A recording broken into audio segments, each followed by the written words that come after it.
আজকে এই ভয়ানক রাস্তাতে গিয়ে আমার সাথে এটা কি হয়ে গেল ভাবতে পারছিলাম না। হ্যালো এভরিওয়ান, কেমন আছো সবাই? আর আজকে সকাল সকাল বেরিয়ে পড়লাম গাড়ির চাবি নিয়ে। গাড়ির চাবিটা দেওয়ার পর দেখলাম যে ফুল চার্জ হয়ে গিয়েছে, তো তাড়াতাড়ি ফটাফট করে গাড়ি রেডি করে ফেললাম।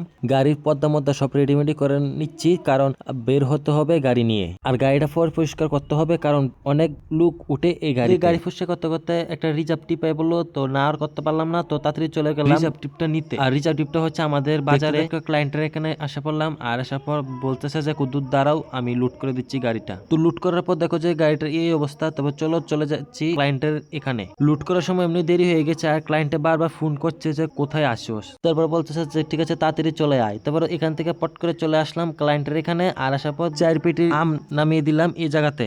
আর এখানে একটা ক্লায়েন্টের জিনিস না, দুইটা ক্লায়েন্টের মালপত্র আছে আমার গাড়িতে। একজন ক্লায়েন্টকে আমি মালপত্র দিয়ে দিলাম, আর একটা ক্লায়েন্টের বাড়ি কোথায় আমি নিজেই জানতেছি না। তারপরে ফোন করার পর ফাইনালি পেয়ে গিয়েছি, কিন্তু রাস্তার অবস্থা খুবই খারাপ। যেমনে তেমনি হোক চলে যাচ্ছি। তারপরে মালপত্র সব নামিয়ে দেওয়ার পর চলে যাচ্ছি বাড়ি, কারণ আবার স্কুল টিপ আছে আবার। তারপর বাড়িতে আসার পর কিছু খাওয়া দাওয়া করে তো চলে যাচ্ছি স্কুল স্টুডেন্টকে উঠিয়ে, তারপর স্কুলে নামিয়ে দিলাম। তারপরে ওখানে যাচ্ছি আর একটা রিজার্ভ টিপ মারতে। আজকে তো নোটুটুকু, আবার দেখা হবে কোনো একটা ভিডিওতে।